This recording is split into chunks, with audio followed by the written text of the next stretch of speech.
वज्झायानम्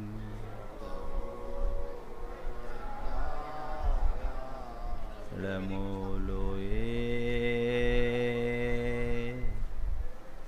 सवशाहुनम्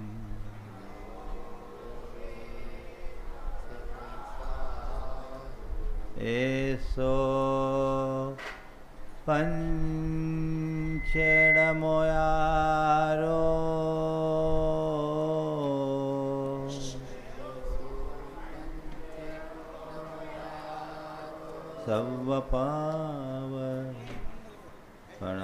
सवपावपणाशिनो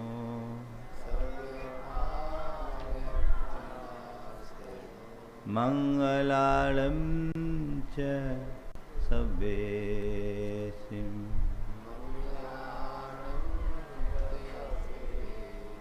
पढ़मं हो मंगलम। जय बोलो देवादिदेव 1008 श्री भगवान महावीर स्वामी की जय जय जय। अहिंसा परमो धर्म की जय जय जय। परम पूज आचार्य गुरुवर श्री विद्यासागर जी महाराज की जय जय जय। बोले परम पूज मनीष श्री 108 प्रमाण सागर जी महाराज की नमस्ते गुरु नमस्ते। नदी के किनारे एक चट्टान थी। लोग उस पर बैठकर लहरों के साथ अटखेलियां खेलते। धोबी उस पर आकर कपड़ा फींचा करता था। एक दिन उस चट्टान पर किसी शिल्पी की नजर पड़ी। उसने एक ही नजर में चट्टान को बाहर भीतर सब तरफ देख लिया। उसने उसे वहां से निकाला, अपनी कार्यशाला में लाकर उसे तराशना शुरू किया। थोड़े ही देर में तराशते तराशते उस चट्टान ने एक सुंदर प्रतिमा का आकार धारण कर लिया। पाषाण से भगवान प्रकट हो गए और जैसे ही भगवान प्रकट हुए सबसे पहला प्रणिपात उस शिल्पी ने किया। सच पूछो तो इसी का नाम भारतीय संस्कृति है। पाषाण से भगवान को प्रकट करना। हर पाषाण में भगवान छिपा है, लेकिन हर पाषाण से भगवान प्रकट नहीं हो पाते। पंचकल्याणक प्रतिष्ठा महोत्सव पाषाण से भगवान की यात्रा का महोत्सव है। आप सब अपने ही आंखों ये सब देखेंगे और अपने ही हाथों ये सब संपन्न भी करेंगे। साधारण सी मूर्ति में भगवान की प्रतिष्ठा। ये संभावना किसी पाषाण या मूर्ति तक ही सीमित नहीं है। ये संभावना हमारे आपके सबके अंदर है। आवश्यकता है उसे पहचानने की, और न केवल पहचानने की अपितु पहचान कर उसका दोहन करने की, और दोहन करने की नहीं, उसका सही दिशा में नियोजन करने की। आज 4 बातें आप सबसे कहूँगा। शक्ति, शक्ति की पहचान, शक्ति का दोहन और शक्ति का नियोजन। शक्ति हम आप सब में है और वही शक्ति है जो परमात्मा में है। तत्वतः हम में और परमात्मा में कोई अंतर नहीं, सब समान है। जैन धर्म कहता है अप्पा सो परमप्पा। थोड़ा डिस्टर्ब हो रहा है।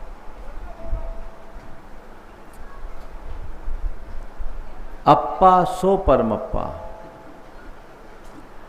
आत्मा ही परमात्मा है। और ये तो ऐसा ही है जैसे कोई भिखारी को राजा कह दे। अगर किसी भिखारी को कोई सीधे सीधे कह दे तुम तो राजा हो, तो उसे लगेगा कि ये मजाक है ना। ऐसे ही अगर मैं आपसे कहूं कि तुम परमात्मा हो, तो आपको ये बात हजम नहीं होगी। महाराज कैसी बात कर रहे हैं, हम कहाँ परमात्मा, हम तो आपके दासानुदास हैं। हमने अनादि से जिस तरह के संस्कारों में अपना जीवन जिया है, हमारे भीतर आत्मबोध है ही नहीं। जो लोग देहात्म बोध के साथ जीते हैं उन्हें आत्मबोध नहीं होता, और जिन्हें आत्मबोध नहीं होता वे अपनी आत्मा की शक्ति को न पहचान सकते हैं न ही उसे अभिव्यक्त कर सकते हैं। ये पंचकल्याणक उस आत्म शक्ति का एहसास करते हुए उसके उद्घाटन की दृष्टि पाने का आयोजन है। आप पंचकल्याणक में भाग लेंगे। आजकल तो बहुत पंचकल्याणक होते हैं। कई लोगों को तो पंचकल्याणक के सारे दृश्य रट से गए होंगे। आप इसके बाद ये होगा, इसके बाद ये होगा, इसके बाद ये होगा। मैं कहता हूँ ऐसे पंचकल्याणक से कोई खास लाभ होने वाला नहीं है। पंचकल्याणक को आप एक कार्यक्रम की भांति देखोगे तो कुछ भी नहीं मिलेगा, और पंचकल्याणक के भीतर छिपे हुए जीवन के विज्ञान को देखोगे तो सब कुछ मिलेगा। हम परमात्मा की जीवन यात्रा को देख रहे हैं। सच पूछा जाए तो वो जो परमात्मा की जीवन यात्रा है वो हमारी आपकी भी बन सकती है, यदि उस यात्रा को देखकर अपनी अंतर यात्रा का सूत्रपात करे तब। मेरे भीतर वह सब शक्ति है जो परमात्मा में है। अहम ब्रह्मस्मि, मैं ब्रह्म स्वरूप हूं, मैं परमात्मा स्वरूप हूं। इस बात का एहसास, आभास नहीं है। शक्ति की पहचान ही नहीं तो आभास कहां से होगा। सम्राट होकर के भी हमने अपने आप को भिखारी मान रखा है, तो हमारी मानसिकता में जब तक भिखारीपन है हमारा सारा जीवन भिखारियों जैसा ही बीतेगा। और आज तक हम आपके साथ यही रहा, अपने भीतर के वैभव और साम्राज्य से अनभिज्ञ रहने के कारण सम्राट होकर भी भिखारी जैसा जीवन जीते आए। संत कहते हैं बुझ बुझ, जानो जानो अपने आप को पहचानो, शक्ति को पहचानो, जानो तुम कौन हो। जिस पल जान जाओगे उसी क्षण जीवन बदल जाएगा। आज की 4 बातों के साथ 4 बातें दूसरे संदर्भ में और जोड़ रहा हूं। अभी मैंने कहा शक्ति, शक्ति की पहचान, शक्ति का दोहन और शक्ति का नियोजन। शक्ति है तुम्हारे अंदर, पर तुम्हारे मन में उसकी कोई पहचान नहीं है, और पहचान नहीं है तो दोहन का प्रयत्न नहीं है, और दोहन करो तभी तो नियोजन करोगे। जब तक दोहन ही नहीं तो नियोजन कैसे है। अपनी शक्ति को जानिए, पहचानिए, आगे बढ़िए। कई बार लोग कहते हैं, हमारी तो बस की नहीं है। दरअसल जो अपने मन के वश में होते हैं उनकी वश की कुछ नहीं होती, और जो मन को वश में कर लेते हैं सब कुछ उनके वश में हो जाता है। तुम्हारे पास अनंत शक्ति है, तुम अनंत शक्ति के पिंड हो, इसे पहचानो। अगर मन में ये बात बैठ जाए तो सब चीजें हो सकती है। और आप सबके अनुभव का एक उदाहरण मैं आपको देना चाहूंगा। आपके तो मेरे पास शक्ति नहीं, शास्त्र कहते हैं अनंत शक्ति है। मैं कहता हूं आपका अनुभव कहेगा कि नहीं, मेरे पास पर्याप्त शक्ति है। आप अपनी सहमति देंगे? कैसे? आपसे कहा जाए यहां से स्टेशन मंदिर तक पैदल जाओ, जाने को राजी नहीं होगे, लेकिन अभी पैदल ही तो चल के आए हो। बोलो, चल के आए कि नहीं आए? 80-80 बरस की माताएं भी आई, सिर पर कलश रख कर आई। कौन चलाया?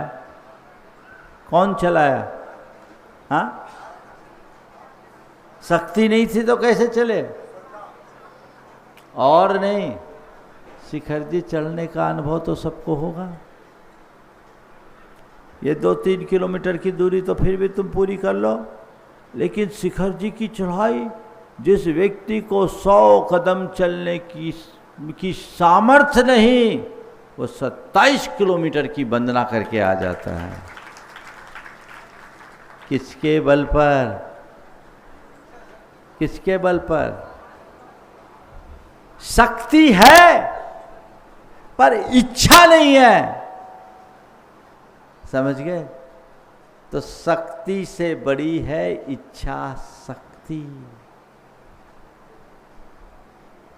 इच्छा शक्ति जगती है तो शक्ति की अभिव्यक्ति अपने आप होने लगती है। आचार्य गुरुदेव कहते हैं, पावर नहीं, विल पावर बढ़ाओ। क्या बढ़ाओ? पावरफुल लोग लाचार हो जाते हैं, लेकिन विल पावर वाले लोग हिमालय की चढ़ाई चढ़ जाते हैं। विल पावर में बहुत बड़ी ताकत है।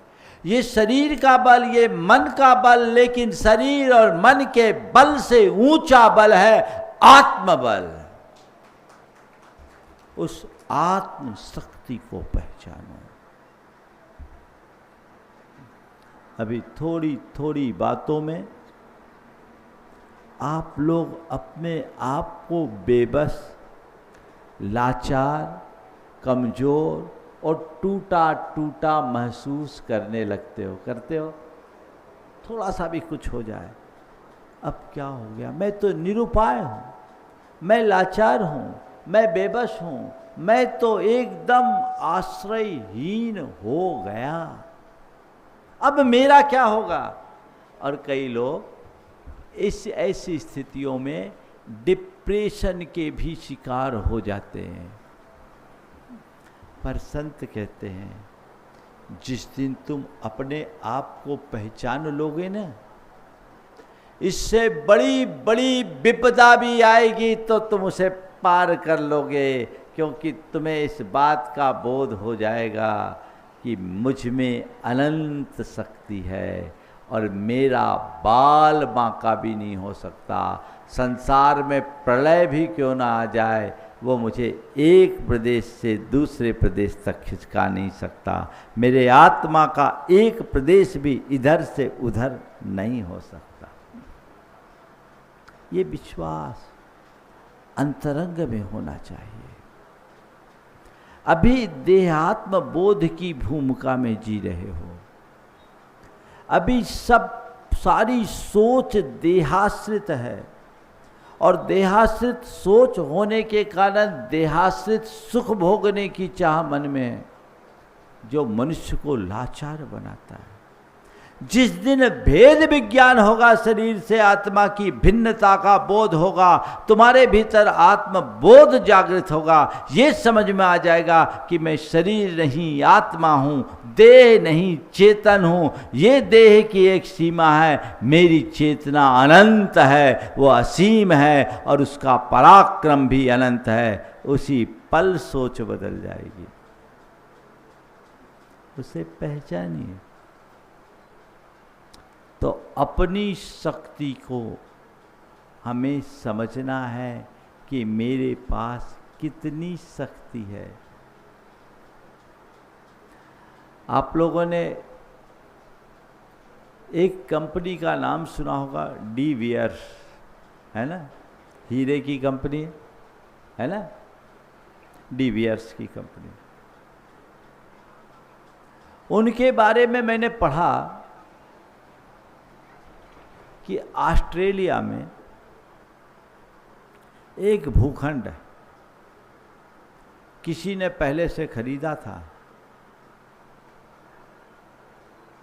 और वो उसे कुछ फला नहीं, समझ में नहीं आया और उन्होंने इन्हें बेच दिया। इनने बेचा, मुंह मांगी कीमत दी, खरीदा और वो भूखंड हीरे की खान बन गया। आज दुनिया की सबसे नामी कंपनी में उसे गिना जाता है। सवाल एक है, हीरा तो पहले भी था, ऐसा तो नहीं कि इनके खरीदने के बाद अंदर से प्रकट हुआ। हीरा जहां था वहीं था, जिस रूप में था उसी रूप में था। फर्क केवल इतना था, पहले वाला जानता नहीं था और बाद वाला जान गया। जो जान गया वो पा गया और जो अनजान बना वो रह गया, है ना। तो तुम्हारे भीतर उस हीरे की खान है। जब उसे पहचान लोगे, जीवन का काया पलट होगा। और जब तक उसे पहचान नहीं पाओगे, कुछ भी नहीं होगा। अपने भीतर की उस शक्ति को पहचानो, जानो, जागो, त्यागो, जियो। क्या बोला? जानो, जागो, त्यागो, जियो। जानो मैं कौन हूं, मेरी सीमा क्या है, मेरी शक्ति क्या है, मेरी क्षमता क्या है, मेरी योग्यता क्या है। चिदानंद घन स्वरूप अपने भीतर विराजमान परमात्मा को जो जान लेता है, उसी पल उसकी दृष्टि बदलती है, उसकी चेतना जागती है, मोह निद्रा टूट जाती है और जैसे ही चेतना जागती है, सारा सपना टूट जाता है। अभी सब अनजान हैं और सो रहे हैं, सपने में जी रहे हैं, सपना गढ़ रहे हैं और सपना बुन रहे हैं, सपने में जी रहे हैं। लेकिन ये सब कब तक है? जब तक आंखों में नींद है। निद्रा खुलते ही स्वप्न और सत्य का स्पष्ट आभास हो जाता है और जिसे ये आभास होता है कि जीवन का सत्य क्या है, उसकी चेतना जाग जाती है। फिर कुछ नहीं होता, बदल जाता है। उसके जीवन की दिशा और दशा सब कुछ बदल जाती है। और जैसे ही व्यक्ति को अपनी असलियत का पता लगता है, उसका व्यवहार भी बदल जाता है और व्यवहार बदलते ही जीवन की परिणति बदल जाती है। अपने आप को जानिए।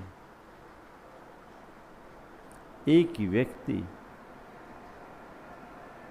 जो बचपन में अपने माता पिता से बिछड़ गया,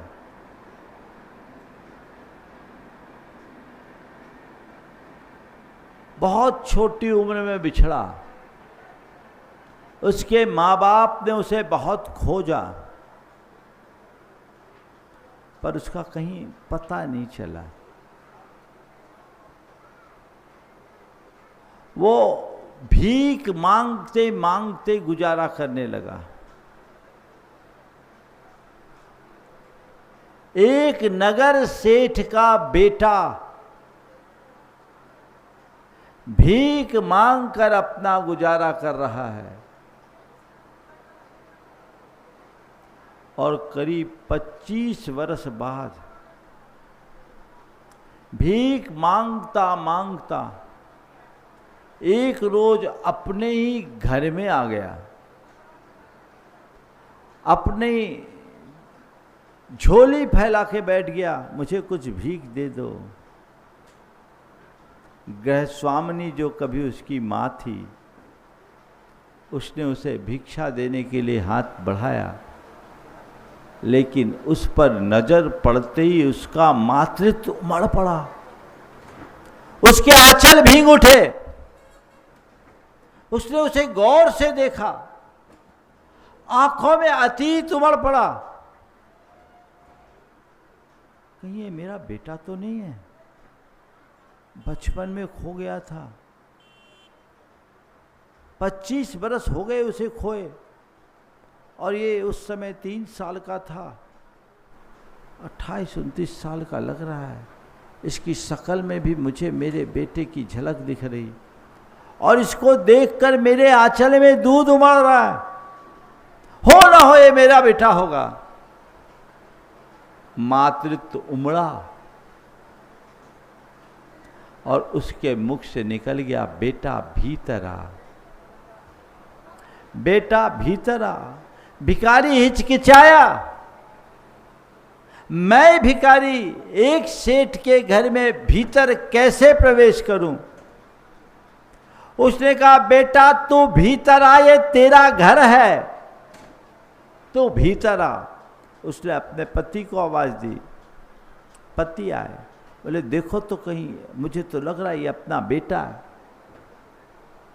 उस भिखारी ने कहा, माता आप कैसी बात कह रहे हो, मैं जन्म से भिखारी, जब से मैंने होश संभाला भीख मांग मांग कर अपना जीवन गुजारा, आप नगर सेठ, मैं आपका बेटा कैसे हो सकता हूँ?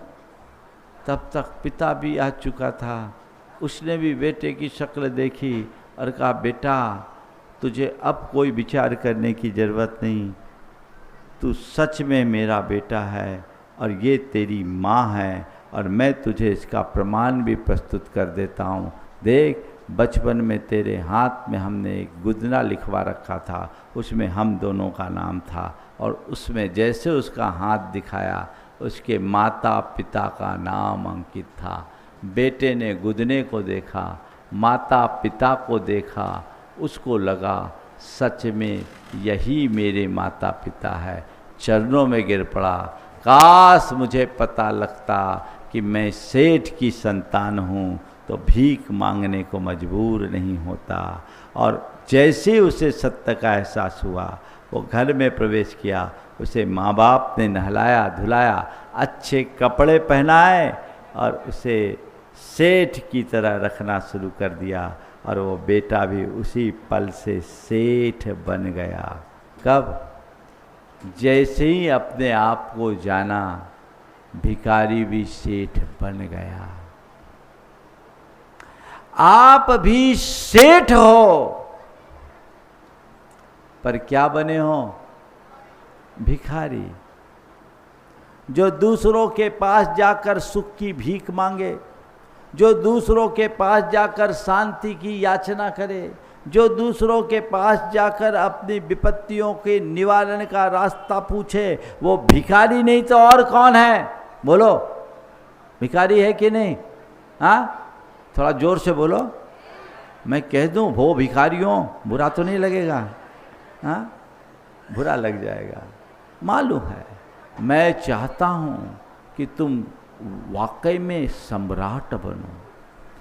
अभी जो भिखारी जैसा आचरण और व्यवहार उसे बदलो, अपने आप को जानो, अपने आप को पहचानो। और जानने में मददगार है गुरुओं के वचन, जानने में मददगार है शास्त्र की वाणी।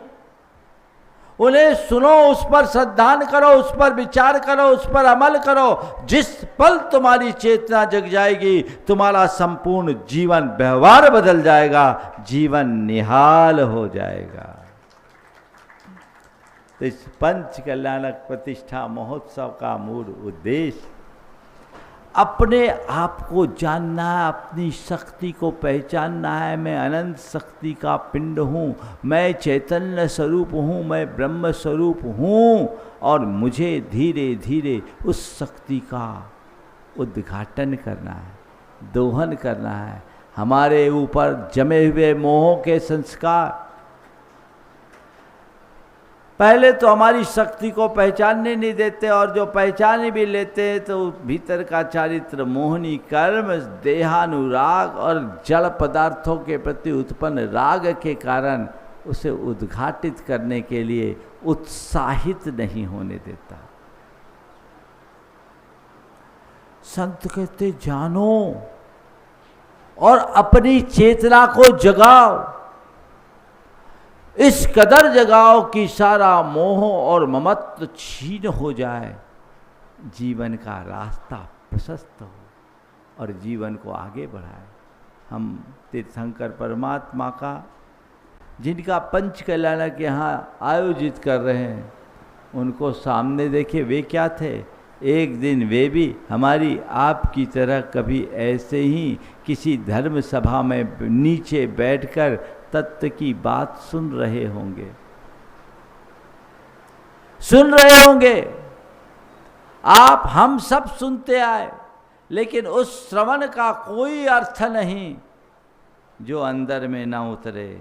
उनके अंदर में उतरा, उनकी चेतना जागी, उनने अपने जीवन को रूपांतरित कर लिया और वे साधारण प्राणी से तीर्थंकरत्व को प्राप्त कर लिए। उनका ही उपदेश है, तुम भी ऐसा कर सकते हो। तीर्थंकर कोई आत्मा विशेष नहीं होते, वे हमारे आपकी तरह साधारण प्राणी होते हैं, जो अपनी चेतना को जगाकर चेतना का क्रमिक विकास करते हुए तीर्थंकरत्व को प्राप्त करते हैं। चेतना को जगाकर उस तीर्थंकरत्व को प्राप्त करते हैं, हम भी प्राप्त कर सकते हैं। ये पंच कल्याणक है, आज से उसकी शुरुआत है। तो हमें जानना है, जागना है और अपने मोह को त्यागना है। जीवन को अगर हमने इस तरीके से ढाल लिया तो फिर जीने का आनंद ही अलग है। अपने आप को जानो, चेतना को जगाओ और जो त्यागने योग है उसे त्यागो, ताकि हम जीने का रस ले सके, जीने का आनंद ले सके और अपने जीवन को आगे बढ़ाने में समर्थ हो सके। आज पंच कल्याणक से संबंधित कुछ प्रारंभिक बातें भी कर देना मैं ज़्यादा अपेक्षित समझता हूँ। पाया पंच कल्याणक को लोग एक आयोजन के रूप में देखते हैं, पर मैं आप सबसे कहता हूँ पंच कल्याणक को केवल एक आयोजन के रूप में मत देखना, क्योंकि आयोजन तो 5 दिन का है, ख़त्म हो जाएगा, फिर हासिल कुछ भी नहीं होगा। पंच कल्याणक महज एक आयोजन नहीं, पंच कल्याणक जीवन के रूपांतरण का अनुष्ठान है। आयोजन समाप्त हो सकता, अनुष्ठान अनंत तक चलता है। इसे अनुष्ठान बनाए और इस पंच कल्याणक कर रहे आयोजन भी है, तो आयोजन के प्रयोजन को समझ करके चले। हम किस लिए पंच कल्याणक कर रहे हैं? भगवान की प्रतिष्ठा है। किसकी प्रतिष्ठा है? हाँ, ये तो मणिधर परिवार का पंच कल्याणक है, तो इन्हीं को बेदी में थाप देना। क्या हुआ? पंच कल्याणक किसका है? भगवान का। प्रतिष्ठा किसकी है? कौन करा रहा है? आप करा रहे हैं, भक्त करा रहे हैं। जिसकी निष्ठा है सच्चे अर्थों में, प्रतिष्ठा का अर्थ केवल उसके लिए है। निष्ठा के अभाव में प्रतिष्ठा का कोई अर्थ नहीं। तो आप सबसे मैं कहता हूँ, इस आयोजन के प्रयोजन को मत भूलना। एक ही प्रयोजन है भगवान, जिस भक्ति भाव से प्रेरित होकर हमने मंदिर बनाया, हम ये प्रतिष्ठा संपन्न करने जा रहे हैं, मेरे जीवन में उत्तरोत्तर वह भक्ति भाव बढ़ते रहे, वह भक्ति भाव बढ़ते रहे, जिससे मैं अपने जीवन को सफल और सार्थक बनाने में समर्थ हो सकूं। कई बार लोग ये भी सवाल करते हैं कि महाराज ये पंचकल्याणक है, तो इस पंचकल्याणक के लिए इतने ताम झाम की क्या जरूरत? भगवान मंदिर में विराजमान है, वहीं पंचकल्याणक करा लेते,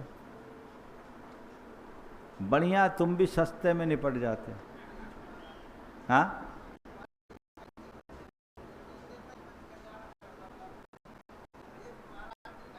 हाँ, चूक गए, हम भी करा देते हैं, कर लो, हो सकता। लेकिन इस तरह से जो बृहत स्वरूप दिया जाता है, उसके पीछे एक बड़ी पवित्र भावना है। वो भावना क्या है? अच्छे कार्य में अधिक से अधिक लोग सहयोगी बन सके, सहभागिता बन सके। आज इतने सारे लोग लाभ ले रहे हैं, यहाँ प्रत्यक्ष उपस्थित होकर, और लाखों लोग घर बैठे इसका लाभ ले रहे हैं। उनको अपने जीवन का पाठ पढ़ने का अवसर मिल रहा है, बोध पाने का मौका मिल रहा है, कुछ हासिल तो कर रहे हैं ना। ये उपलब्धि मैं आप सबसे कहता हूं, पाप करने का मौका है तो अकेले करना, और धर्म करने का मौका हो तो इकट्ठे होकर करो। धर्म सदैव इकट्ठे होकर करो, और पाप अकेले करो, करो ही मत, करो तो अकेले करो, और ऐसा करो कि अपने आप को अकेला महसूस करने लगो, अकेले पड़ जाओ, ताकि उसकी दम भी निकल जाए। और धर्म जब भी करो सामूहिकता के साथ करो, ताकि उत्साह बना रहे। एक दिन मुझसे किसी ने सवाल किया, महाराज जी भगवान की पूजा करनी है तो इंद्र इंद्राणी बनने की क्या जरूरत? हार मुकुट ये ताम झाम, भगवान की पूजा तो भक्त बनकर करना चाहिए। बात भी सही है, क्या इस तरह के लवाजमे की जरूरत क्या है? मैंने कहा बिल्कुल सही है, कोई ज़रूरत नहीं, लेकिन इसके पीछे की भी एक भावना है जिसे आप सबको ध्यान रखना चाहिए। क्या भावना? भगवान की इस प्रतिष्ठा को साक्षात रूप से करने का सौभाग्य मिलता है तो केवल इंद्र को मिलता है। सौधर्म इंद्र ही भगवान के साक्षात पंचकल्याणक करता है पूरे देव परिवार के साथ। हम यहाँ पंचकल्याणक कर रहे हैं, प्राण प्रतिष्ठा नहीं, बिंब प्रतिष्ठा है। बिंब प्रतिष्ठा में इन बिंबों में जो अभी बिंब है, मूर्ति है, इनमें भगवान के गुणों का आरोपण किया जाता है। और भगवान के गुणों का जब आरोपण करते हैं तो भगवान के जीवन काल में घटित सारी घटनाओं का भी आरोपण होता है। तो भगवान के प्रत्यक्ष जीवन में जो भी घटनाएं घटी उनका आरोपण करेंगे। तो प्रतिष्ठा में पंचकल्याणक जब भगवान के जीवन काल में घटे तो पंचकल्याणक किसने किए थे? सौधर्म इंद्र और इंद्र परिवार ने। तो यहाँ पर भी तो हमको करना पड़ेगा ना, करना पड़ेगा कि नहीं करना पड़ेगा? तो कहाँ से आओगे? अपने आप को इंद्र बनाना पड़ेगा ना। जब तक आप इंद्र नहीं बनाओगे, अपने आप को सौधर्म नहीं बनाओगे, तब तो भगवान में उन गुणों का आरोपण कैसे कर पाओगे। इसलिए इंद्र बनकर भगवान की ये आराधना की जाती। दूसरा कारण, मनुष्य हर मामले में देवताओं से आगे है, लेकिन भक्ति के मामले में देवता से पीछे। क्यों? आपकी देहगत बाधाएं बहुत सारी हैं। आप बीच बीच में देह चिंता से ग्रसित हो जाते हैं। देह चिंता समझते हो? हाँ। तो देह चिंता से ग्रसित हो जाते हैं, व्यवधान होता है, डिस्टर्बेंस होता है।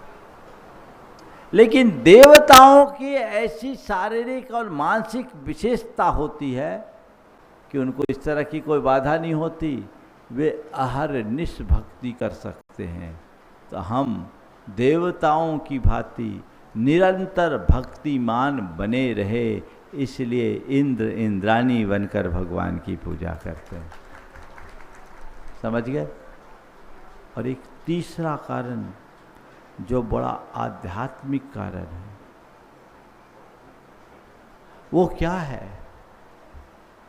भगवान की पूजा आप इंद्र बनकर कर रहे हैं, देवी देवता का रूप धर कर रहे हैं।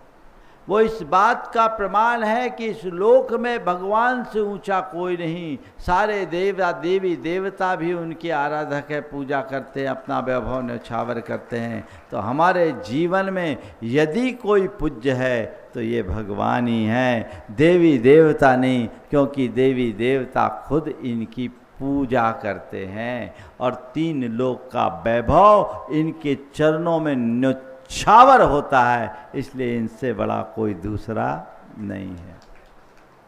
इस भाव से भगवान की पूजा इंद्राणी बनकर आप लोग करते। समझ गए? ये दृष्टिकोण है। जिसके मन में ऐसी दृष्टि उद्घाटित हो जाती है, वो अपने जीवन में बड़ा आनंद लेता है। लेकिन आप इंद्र इंद्राणी तो बन गए, हम इंद्र बने हैं, बने ना, सब बन गए, अभी बन जाएंगे थोड़ी देर में, है ना। पर बस इतना ही भावना रखना कि भगवान हम इंद्र बन गए, आपके भक्त बने, तो आज इंद्र से जिनेंद्र बनने का भी शुभ अवसर प्राप्त हो सकता है। एक सवाल और आता है पंचकल्याणक से जुड़ा हुआ कि प्रायः तीर्थंकरों के जीवन चरित्र को जो दिखाया जाता है वो राजा महाराजा के रूप में ही दिखाया जाता है। 24 के 24 तीर्थंकर राज परिवार में ही उत्पन्न हुए। क्या ये सामंती मनोवृत्ति का द्योतक नहीं है?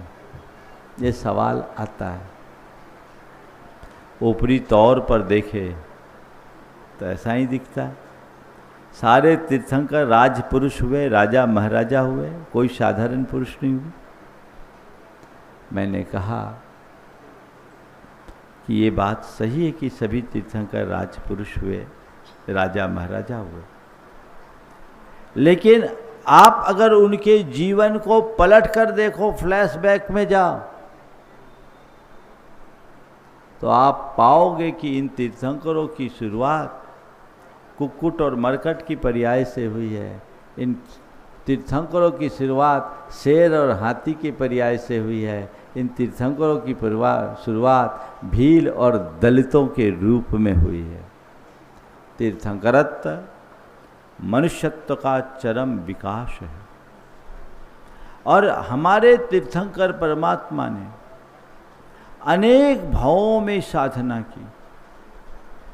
24 के 24 तीर्थंकरों के अतीत के 10 भाव को आप देखिए, जिसका पूर्ण रिकॉर्ड शास्त्रों में है। उन 10 भावों में उन्होंने निरंतर जब जब मनुष्य जीवन पाया, श्रावक अवस्था में देव पूजा और पात्र दान जैसे सत्कर्म किए, धर्म ध्यान किया, और मुनि बनकर अपनी चेतना का उत्थान किया। भगवान महावीर 10 भाव पहले शेर थे। भगवान पारसनाथ 10 भाव पहले हाथी थे। वहां से उनके जीवन में परिवर्तन हुआ। ये जैन धर्म की विशेषता है, जो हाथी को भी परमात्मा बना सकता है, जो शेर को भी परमात्मा बना सकता है, जो भील को भी भगवान बना सकता है। जो जो मनुष्य धर्म धारण करता है उसका व्यक्तित्व निखरता है, वो जीवन में आगे बढ़ता जाता है। इसलिए जैन धर्म कहता है यदि आज कोई दलित है तो अनंत काल के लिए दलित होकर जीने को अभिशप्त नहीं है। आज यदि कोई भील है तो कल वो भगवान भी बन सकता है, क्योंकि भील के अंदर भी वही शक्ति है जो भगवान में है।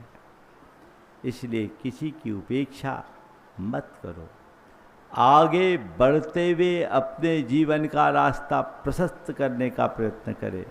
ये पंच कल्याणक हमें वही सब मार्ग बताएगा, और उस मार्ग का अनुसरण करते हुए यदि हम अपने जीवन को आगे बढ़ाएंगे तो निश्चित अपने जीवन को उपलब्धि की मुकाम तक पहुंचा पाएंगे।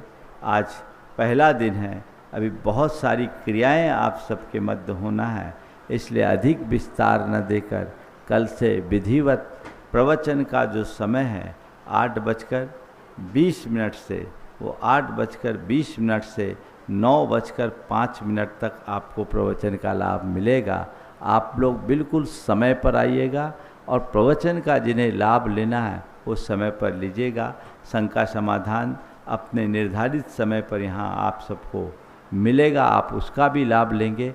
लेकिन मैं आप सबसे यही कहना चाहता हूँ, अपने अंदर के उत्साह को जगाइए, भक्ति भाव को बढ़ाइए, हृदय में एक आध्यात्मिक प्रेरणा जगाइए, जिससे ये पंच कल्याणक आप सबके कल्याण का मूल मंत्र बने।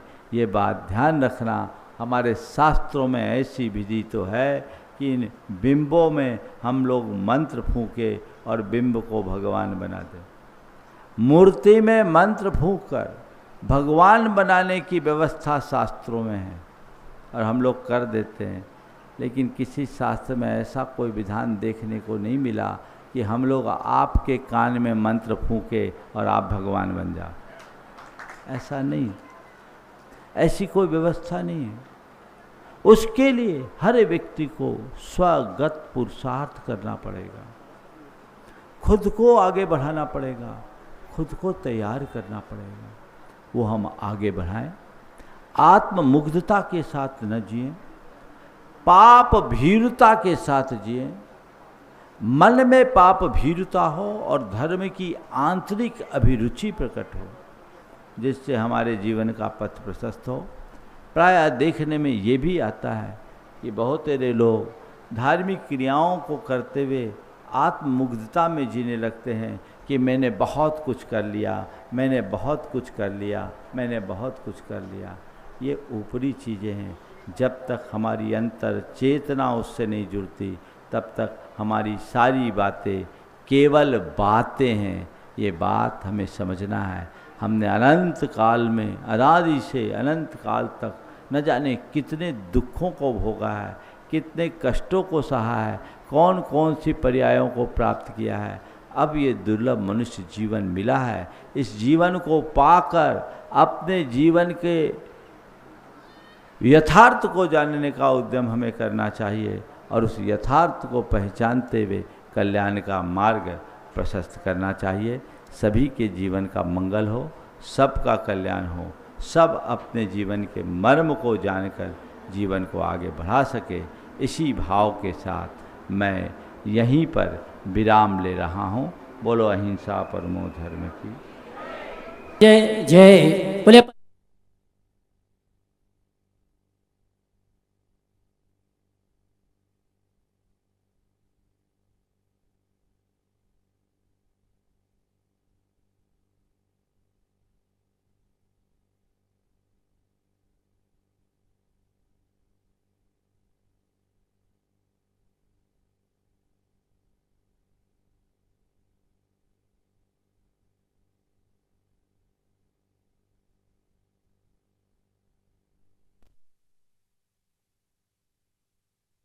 हेलो, चलो ध्वज लो।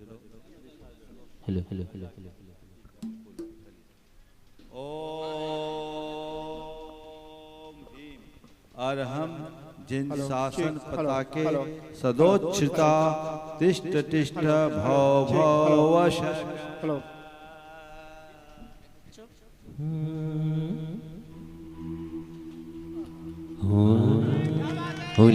लहराए केसरिया झंडा जनमत का केसरिया झंडा जनमत का होती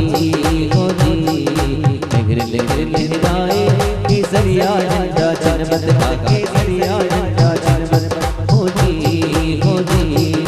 फर फर फर फर करता झंडा गगन शिखा पर डोले गगन शिखा पर डोले सस्ताए चिंचिंग उठा भेदे देगा खोले का खोले रानी की ज्योति जगाए केसरिया झंडा जनमत का केसरिया झंडा जनमत होती लहर लहराए केसरिया झंडा जनमत केसरिया झंडा जनमत का होती इस झंडे को महावीर ने फर फर फर फहराया फर फर फर फहराया इस झंडे को आदिनाथ ने फर फर फर फहराया फर फर फर फहराया रानी की ज्योति जगाए केसरिया झंडा जनमत का केसरिया झंडा जनमत होती